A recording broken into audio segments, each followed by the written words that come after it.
All right, we're going from one Dawg, a former Dawg in DJ Shockley, to a current Dawg, SEC champion, national champion, going for a repeat this year. Kamari Lassiter, starting DB for the University of Georgia.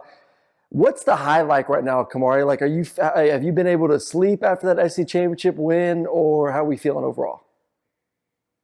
I haven't really been able to sleep much, but it was a real good feeling to get that on our belt. Do something that's never been done. 13-0. It just feels pretty good. Well, sleep-wise, we might need to find you like some, like a sleep mattress bed or something like that. Like, we gotta get you one of those.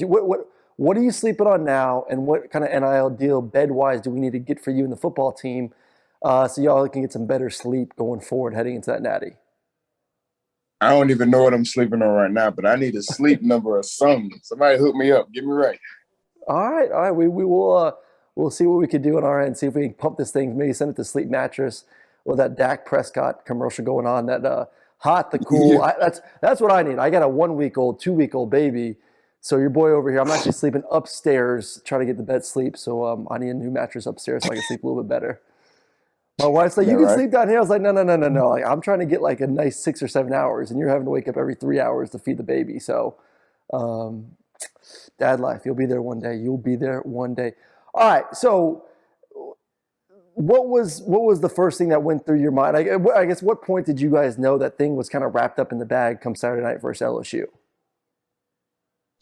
Really, whenever he got that strip sack at the end of the game.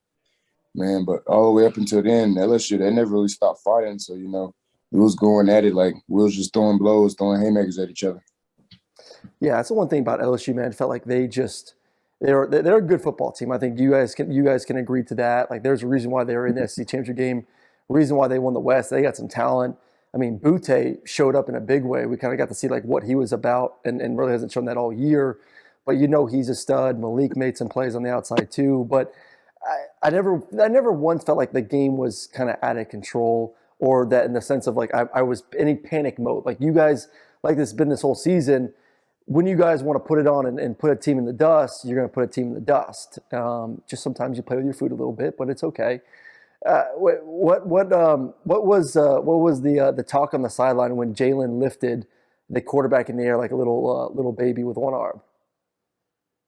Bro, I ain't never seen nothing like that in my life. Like, I was like, oh no, he's finna dump him. And then he just pointed up in the air. I said, oh, this guy's off the chain. I was like, yo, he off the chain. I had to go give him his props for that. I ain't never seen that before. I mean, how much does he make your life easier? I mean, especially since he's been back. I mean, the lull he was out, and you guys were like last in the SEC with sacks. He comes back in there. Numbers are going up, pressures on the quarterback going up. I mean, that just has to make your life on the back end a little bit easier, knowing that he's getting after the QB. Oh yeah, I cover with confidence, knowing that Bread Man's in the game, most definitely. Yeah, no. All right, so you guys are going to have to step that game up even more versus Ohio State. Marvin Harrison Jr., you got C.J. Stroud. Who knows if Jackson Smith and Jigba is going to be back or not coming in the season, but they got Ibuku as well. So, I mean, they got some dudes on that side. They want to throw the football. I know a lot of people are complaining a little bit like, okay, what area does Georgia need to get better in? The focus is, okay, well, LSU threw X amount of yards on them. How can they get better over the next 3 weeks when it comes to slowing down the pass as they go against this Ohio State defense? What do you need to do personally? Like, what are you thinking? Like, okay, I got to work on this, and this as we get ready in these next 3 weeks. Really, we just got to work on, all phases of the game throughout the passing game, working on communication and our execution of the calls, just staying composed whenever our backs against the wall. Really, that's all it really comes down to. Yeah, and I know. To me, I know Kirby's going to get you guys right just because it takes a lot of pride in that defense. Takes a lot of pride in the DBs as well. Yeah, I wasn't shocked by this. I'm going back to the LSU game real quick. Like, I knew it was going to be a big-time Georgia crowd, especially after LSU lost to A&M. There wasn't really a thought of like, okay, we can make the playoffs.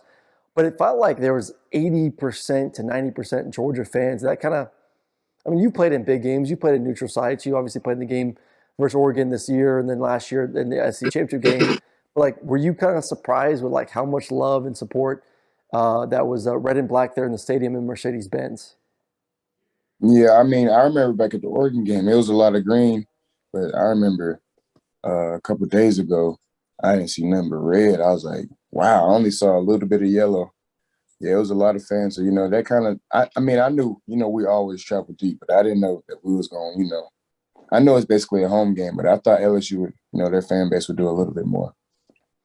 Yeah, I was little surprised, but I think the juice, like I said, I think the juice got knocked out of them once they lost that game to A&M. All right, so you got 3 weeks, you got there's some time, but it is going to sneak up on you, especially like exams. You got the holidays, things start to go a little bit quicker this time of the season.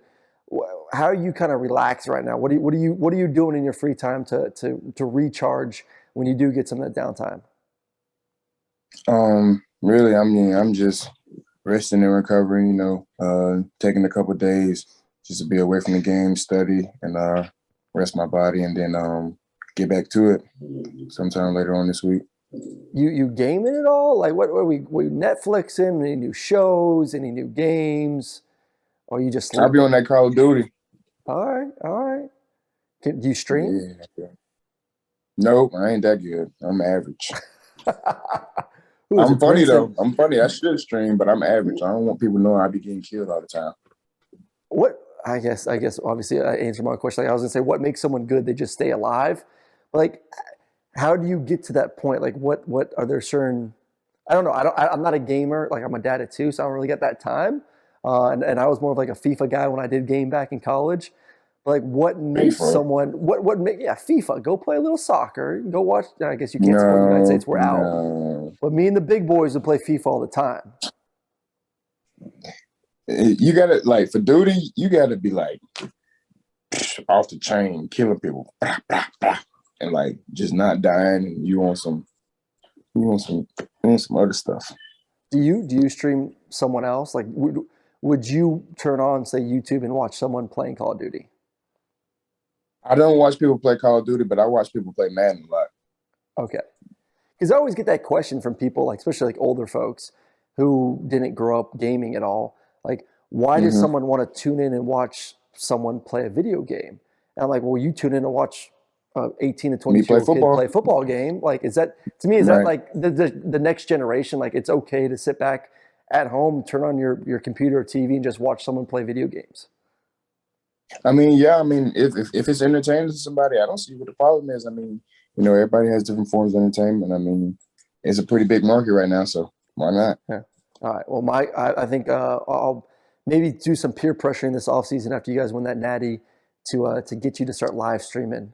And maybe I'll stream with you and see how bad you are when it comes to killing people out there on Call of Duty. All right, last thing before we let you go. So it's the season of giving. It's also the season of receiving. And it's crazy right now with just all this NIL. I know you guys are focused on football, but there's a lot of guys sitting in that portal looking for new homes and obviously looking to get paid as well. What's your number one thing you want for Christmas as we get closer and closer? Number one thing I want for Christmas? You can't say a natty. You can't say a playoff win. Like, besides football, what do you want for Christmas? What's going to be underneath that Christmas tree? I want a new dog. I want a pit bull. Oh, do you have a dog now? Yep. Cage, come here. Cage. Here we go. Cage, come here. I got a little Frenchie. Oh, you got the Frenchie. Yeah. What? See, it's funny. Like, my brother got a Frenchie, and then he went and got a German Shepherd. I'm like, Josh, how are you gonna have the two dogs play with each other? One is a little Frenchie, and the other one is a German Shepherd. Why don't you just get a second Frenchie so they got a little pal to play with? Yeah, see, I don't know. It's something about having a little dog. You want a big one too. Yeah, I don't know. I just that pit bull is gonna just whoop up on it because of the size difference. But we'll see. Then Frenchies are feisty though, so maybe he'll hold his own. Yeah, he probably will hold his own. Oh, I love it. All right, well that's Kamari Lassiter, man. Appreciate you jumping on with us. Good luck these next 3 weeks, exams, Christmas, and can't wait to see you guys do your thing versus Ohio State end of the season. Appreciate you. All right, that was Kamari Lassiter, cornerback for the University of Georgia.